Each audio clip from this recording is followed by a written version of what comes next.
बेटी है। हाँ चलो।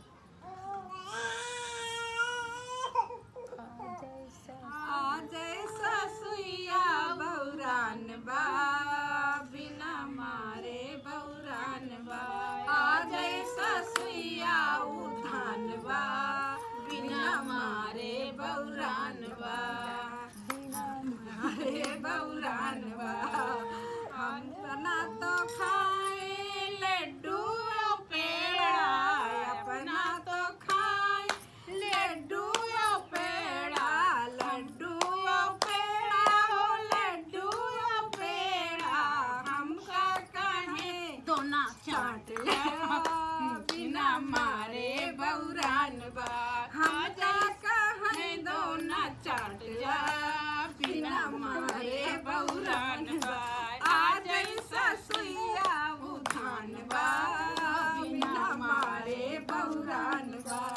हम तो पिए बोतल बरंडी, बोतल बरंडी हो बोतल बरंडी। हमका कहीं गड़ही घूट जा बिना मारे बौरान बा। हमका कहीं गड़ही घूट जा बिना मारे बौरान बा। आ जैसा सुइया उधान बा बिना मारे बौरान बा। आ जैसा सुइया उधान बा बिना मारे बौरान बा।